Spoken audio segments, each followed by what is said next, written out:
Guy. We can hear from you. Thank you very much. And you have 25 minutes. Oh, so much. Okay, thank you. Merci beaucoup, Madame la Présidente de séance. Bonjour, chers participants à ce colloque. D'abord, bien évidemment, remercier Mesdames professeurs Néry et Pascal Ricard pour l'invitation. C'était très intéressant de pouvoir redécouvrir le monde académique et de retrouver Lyon 3. Alors, Pascal, tu as été gentil en disant que c'est des questions que je traitais au niveau de l'Union africaine. Bon, je vais mettre un petit bémol, pas du tout vraiment, beaucoup, les changements climatiques et surtout la question des droits fondamentaux, du moins tel que le sujet est formulé. Par contre, ça m'a donné l'opportunité d'aller découvrir aussi certains documents que j'aurais dû connaître en étant à l'intérieur de l'Union africaine, mais que je n'ai jamais eu l'occasion de rencontrer. Alors, sujet très intéressant, parce que j'ai été amené à travailler sur ces questions de changement climatique à l'occasion de la soumission par l'Union africaine d'un mémoire au niveau du TIDM, concernant donc la demande d'avis consultatif faite par le COSIS, et sur lequel j'avais travaillé notamment avec Pascal et Chiara. C'est peut-être à cette occasion-là que vous avez pensé que je pourrais apporter mes éclaircissements.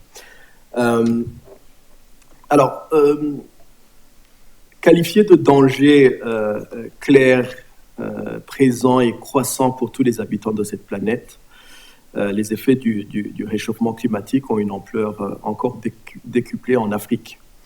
Il s'agit d'une menace existentielle pour diverses communautés. Et l'actualité sur ce continent en témoigne avec les inondations aux effets dévastateurs et sur le degré de vulnérabilité des populations africaines. Alors, face à cette situation, les États africains se montrent plutôt attentifs sur l'interaction entre changement climatique et droits de l'homme, notamment dans le cadre de l'UA. Alors, j'ai voulu faire un peu d'historique en montrant que la transformation de l'UA en Union africaine avait permis d'offrir aux droits de l'homme une place centrale dans l'agenda et l'action de l'organisation continentale. Parce qu'avant l'Union africaine, le UA, qui avait été créé dès 1963, accusait plutôt un bilan passif dans ce domaine, dans le domaine de la protection des droits de l'homme.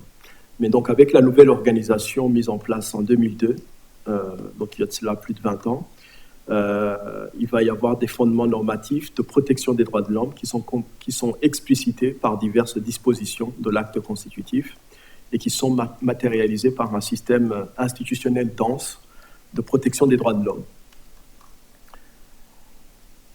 Par contre, pour ce qui concerne la protection de l'environnement, dans ses divers aspects, on n'observe pas la même trajectoire. C'est une problématique qui est ancienne, mais qui avait été abordée par les États africains dès 1968, dans une logique qui tendait à protéger leur environnement, mais dans une finalité du développement économique.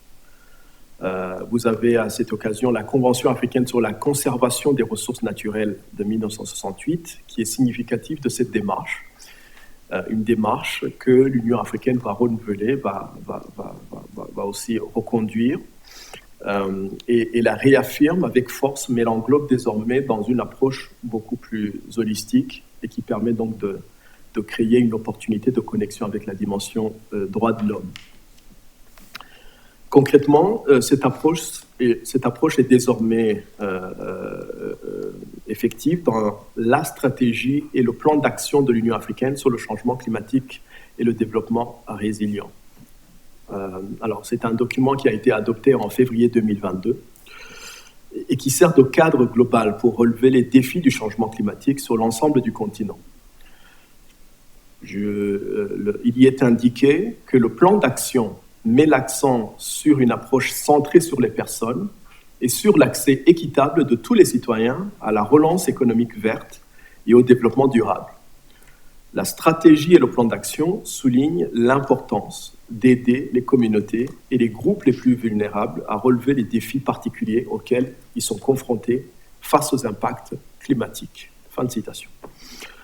Alors là, bien évidemment, il y a le jargon institutionnel qui est habituel, mais il faut faire une précision importante sur le plan juridique par rapport à ce type de document, les stratégies et plans d'action dans le cadre d'une organisation internationale.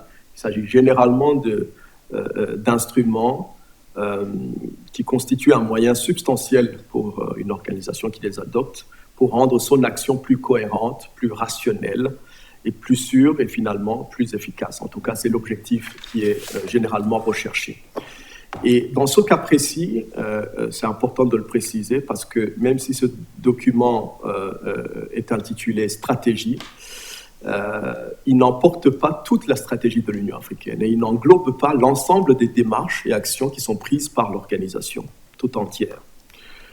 Par exemple, sur le sujet des changements climatiques, et surtout dans sa dimension droits fondamentaux et ses enjeux, qui est le thème de ma présentation, vous avez affaire plutôt à une sorte de colloque institutionnel auquel participe tout un ensemble d'organes au sein de l'Union africaine, d'organes variés comme le NEPAD, qui est l'agence de développement de l'UA, la ZLECAf, qui est le secrétariat qui s'occupe de la zone de libre-échange, vous avez le Conseil de paix et de sécurité, vous avez la Commission de l'UA, vous avez aussi, et très important, les organes de protection des droits de l'homme, à savoir la Commission de Banjul, la Cour africaine des droits de l'homme et des peuples, ce qui est basé à Arusha, et le Comité des droits des enfants, ainsi que dans une certaine mesure le Comité économique social, qui lui est basé à Lusaka, en Zambie.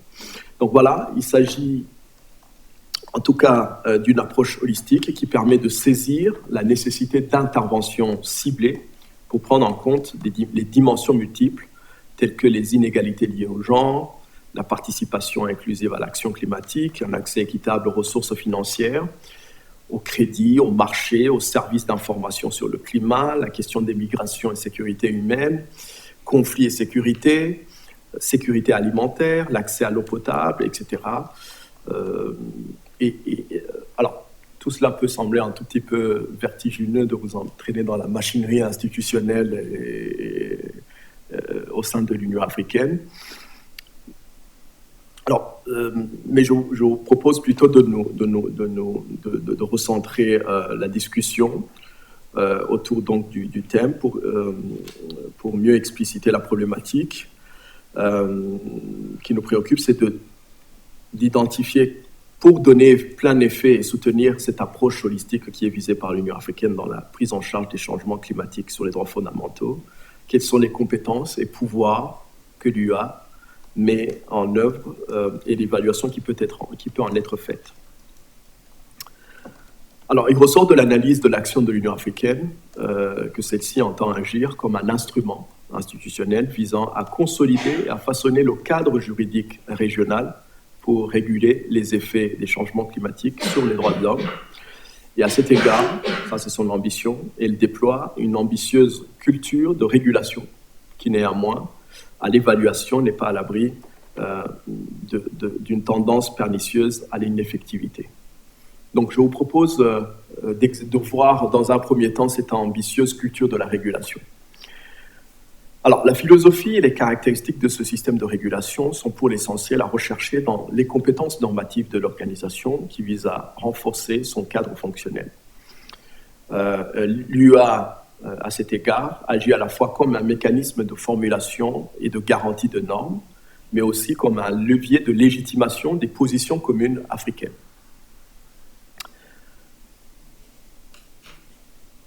Alors, comment se présente ce rôle de mécanisme de formulation de normes?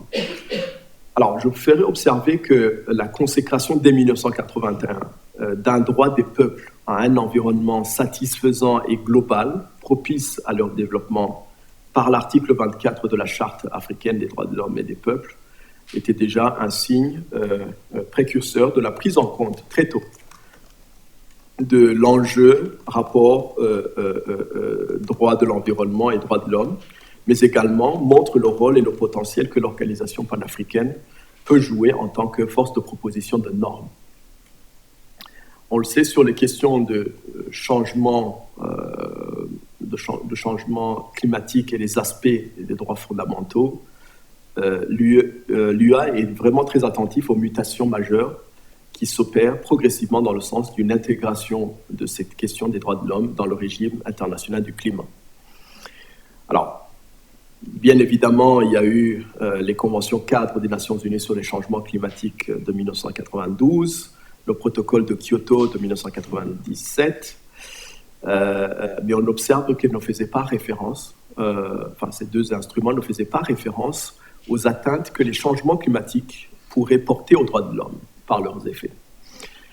Alors, les amorces vers une prise en compte de ces dimensions droits de l'homme vont apparaître vers la fin des années 2000, notamment avec un rapport très intéressant du Haut Commissariat des droits de l'homme en 2009 et une consécration, cette fois-ci conventionnelle, opérée dans le cadre de l'accord de Paris de 2015. Alors, l'Union africaine, comme je le disais, a été attentive à ces évolutions et ceci lui a permis de procéder à une contextualisation régionale de tous ces développements en considérant que cette absorption de ces évolutions était indispensable vis-à-vis de certaines problématiques ayant une coloration particulièrement locale. Je citerai notamment, par exemple, la question du déplacement interne en Afrique.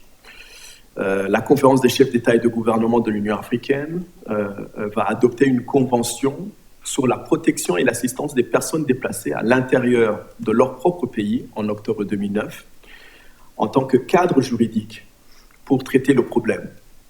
La Convention, en son article 10, reconnaît plusieurs causes profondes du déplacement interne, notamment les conflits, les pratiques néfastes, les catastrophes et réserve une place au déplacement induit par les effets des changements climatiques. Tout aussi, vous avez la révision de la Convention africaine sur la conservation de la nature et des ressources naturelles, qui renouvelle aussi la prise en compte de ces aspects du changement climatique à l'aune de certaines questions propres au continent africain, notamment en ce qui concerne les droits traditionnels des communautés locales et connaissances traditionnelles. Alors, comme je l'ai indiqué, l'Union africaine envisage vraiment d'agir en tant que mécanisme de régulation. Et un deuxième aspect qui est important, au-delà de l'aspect conventionnel et toutes les autres normes qui ont pu être développées, l'action de l'Union africaine, c'est aussi d'agir comme un levier de légitimation des positions communes africaines. Parmi les objectifs qui sont cités dans l'acte constitutif de l'Union africaine, il figure en bonne place l'objectif de créer les conditions appropriées permettant au continent de jouer le rôle qui est le sien dans l'économie mondiale et dans les négociations internationales, ainsi que celui de promouvoir et de défendre les positions africaines communes sur les questions d'intérêt pour le continent et ses peuples. Et on le sait, le régime international des changements climatiques est fait de plusieurs négociations à intervalles réguliers qui s'opèrent dans le cadre des conférences des États parties, les COP, dans le cadre de la Convention de 1992. Et à cet égard, l'Union africaine, à travers la Commission de l'Union africaine, va chercher à harmoniser les points de vue des États africains pour mieux les aider à articuler leurs requêtes ou à mieux présenter leurs intérêts dans le cadre de ces négociations internationales.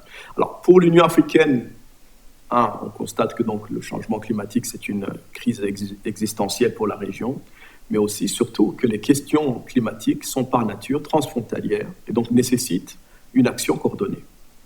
C'est ce qui justifie donc que l'Union africaine et ses États membres vont vraiment travailler pour élaborer une position politique coordonnée. Alors, les premiers efforts de coopération régionale vis-à-vis de cette question de changement climatique vont apparaître dans le cadre de l'agenda 2063. Alors, parmi les aspirations qui sont énoncées dans cet agenda, il figure la participation aux efforts mondiaux d'atténuation du changement climatique qui soutiennent et élargissent l'espace politique pour le développement durable sur le continent. Et sous les auspices donc, de la Commission, il va y avoir plusieurs réunions qui sont préalables à chaque COP pour essayer d'harmoniser les positions et les intérêts des États africains pour présenter un front uni dans le cadre de ces négociations et d'avoir donc une position de négociation qui est coordonnée. Alors, bien évidemment, on est loin du modèle de l'Union européenne où, dans les grandes conférences de négociations internationales, il n'y a que l'Union européenne qui parle, mais il y a au moins, dans le cadre de l'Union africaine, cet effort d'harmoniser, de coordonner, quitte à ne pas gommer toutes les contradictions qui peuvent exister, mais au moins à insister sur certaines positions communes. Alors, à titre illustratif, la position de l'Union africaine, consolidée dans la perspective de la COP27, se concentre entre autres sur la nécessité d'une part de doubler le financement de l'adaptation d'ici 2025 et de clarifier les dispositions de soutien pour faire face aux pertes et aux dommages. D'autre part, l'Union africaine va faire soutenir par ses États membres une approche unique des questions complexes telles que la transition des combustibles fossiles qui ne saurait être abordée sans tenir compte des réalités du terrain en Afrique et qui est nécessaire pour qu'une justice climatique soit reconnue. Alors, last but not least, c'est la question de la participation de l'Union africaine aux procédures consultatives devant les juridictions internationales. Comme je l'ai indiqué tout à l'heure, l'Union africaine avait soumis un mémoire dans le cadre de la procédure consultative devant le TIDM et ainsi que devant la CIJ. Ces différents points peut-être seront discutés plus tard de manière beaucoup plus approfondie. Alors, qu'est-ce que tout cela donne alors à la fois en propulsant ou en favorisant l'émergence de normes conventionnelles qui protègent les droits de l'homme par rapport aux effets des changements climatiques, mais aussi en assurant une certaine homogénéité des positions des États africains sur la scène internationale. Malgré tout cela, on observe une tendance à l'ineffectivité. C'est la deuxième partie. On peut constater que les droits fondamentaux ne sont effectifs qu'à partir du moment où vous pouvez les invoquer et les faire valoir. C'est cela qui est le cœur du problème. Ceci est aussi vrai dans le domaine des effets des changements climatiques susceptibles d'affecter les droits fondamentaux. Alors ici, il s'agit d'un problème classique qui frappe la normativité des règles relatives aux droits de l'homme, à savoir les prétentions concurrentes, souvent contradictoires quant au contenu, et surtout à l'applicabilité, à l'invocabilité de ce type de règles, ce qui crée parfois aussi une hypothèse à l'ineffectivité. Alors, ceci se manifeste sous deux aspects dans ce qui concerne l'Union africaine. D'une part, vous avez des insuffisances matérielles qui sont réelles, et d'autre part, une gouvernance institutionnelle qui est plutôt problématique. Alors, en ce qui concerne les insuffisances matérielles, ici, concrètement, c'est l'absence d'obligations spécifiques et positives qui frappe certaines des conventions qui ont été adoptées dans le cadre de l'Union africaine. Certaines des conventions négociées et conclues récemment, telles que la charte maritime, sur les transports, celles qui concernent aussi le développement. Dans ce type de convention, on observe qu'il n'y a pas de place qui est réservée à des obligations positives, notamment par exemple l'exigence de transparence, le devoir d'information, ou le devoir de mener des études d'impact, etc.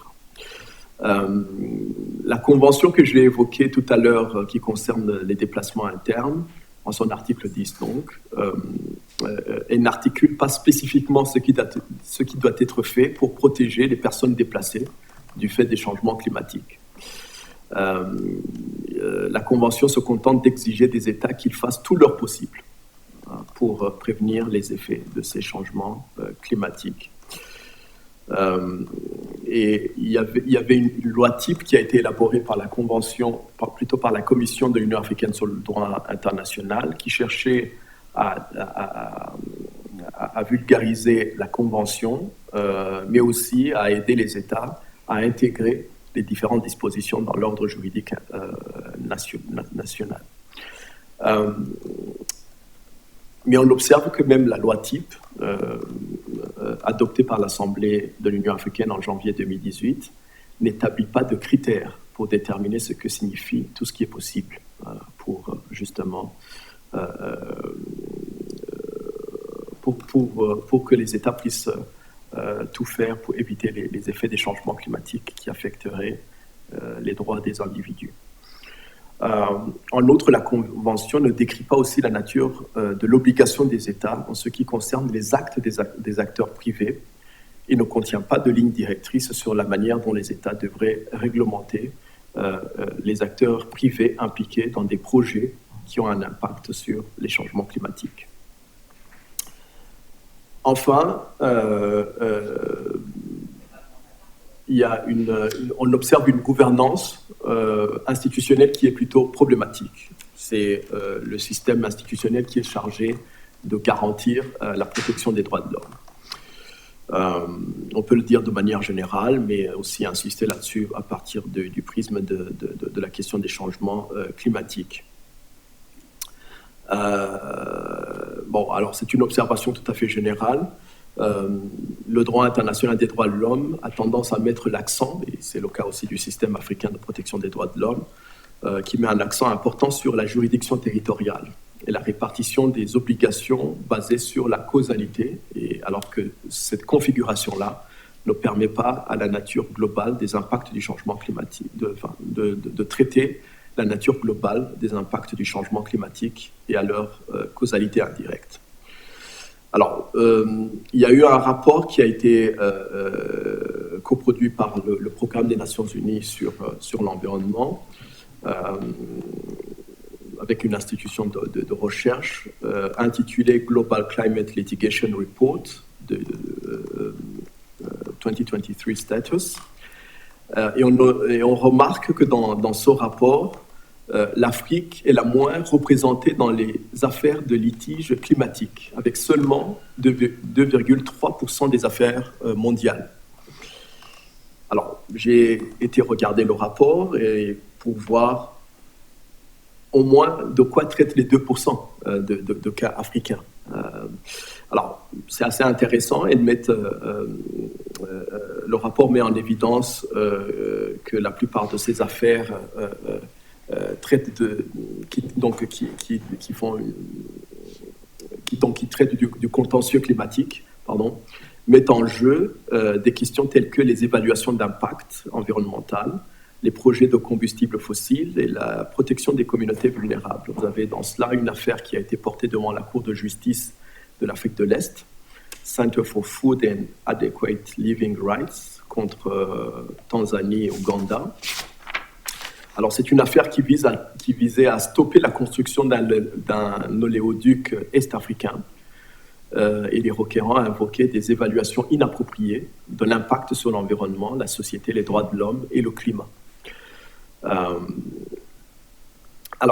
Vous avez aussi une autre affaire, cette fois-ci sur le plan national, dans le contexte sud-africain, South Durban Community Environmental Alliance versus Minister of Environment and Others, une affaire qui date de 2021, où cette fois-ci, cette ONG avait contesté l'approbation par le gouvernement sud-africain de la prospection pétrolière et gazière offshore au motif que l'étude d'impact n'avait pas pris en compte les incidences sur le climat. Toujours dans le cadre sud-africain, vous avez aussi la même ONG dans une affaire de 2021 qui attaquait cette fois-ci le ministère des Forêts en charge de la pêche et de l'environnement en contestant l'autorisation qui avait été octroyée par le même ministère pour une centrale électrique au gaz, en invoquant le fait que l'évaluation d'impact était inadéquate ou ne prenait pas en compte les impacts climatiques. Il y a aussi une autre affaire devant les juridictions ougandaises, Tsama William contre le procureur général de l'Ouganda, où les requérants ont demandé des dommages et intérêts, une indemnisation au gouvernement ougandais pour la perte de vie humaine, les menaces à la vie, la destruction de biens et la violation des droits de l'homme fondamentaux en raison de glissements de terrain récurrents dans le district de Bududa. Alors, toutes ces affaires sont assez intéressantes, mais comme je l'ai indiqué, elles ne représentent que 2% des affaires mondiales et finalement une goutte d'eau dans le vaste contentieux qui est en émergence sur le contentieux climatique. Mais il y a des obstacles qui sont assez structurels dans le cadre du traitement judiciaire de cette question des changements climatiques. Vous avez un accès aux juges qui est limité par divers freins, des freins qui sont d'ordre procédural, mais aussi qui peuvent être d'ordre substantiel, notamment la question de la preuve, le seuil qui ne passe pas le test du seuil de l'admissibilité en termes de preuve. Vous avez aussi, pour ce qui concerne la Cour africaine des droits de l'homme, par exemple, un obstacle qui est d'ordre structurel, c'est le fait qu'il y a très peu d'États qui ont accepté la compétence de la Cour. Et puis, une évaluation aussi de ce type de litige en termes d'admissibilité qui tend à être plutôt stricte. Enfin, c'est l'absence aussi d'une implication accrue des acteurs les plus effectifs en termes de protection ou plutôt de mise en œuvre des engagements de par l'État. Le rôle de certains acteurs qui n'est pas valorisé, notamment la société civile. Tout cela conduit à minimiser la part que pourrait avoir le système africain tel que construit de manière volontariste par l'Union africaine sur les changements climatiques. Voilà les quelques éléments que je voulais partager avec vous. Je vous remercie de votre attention.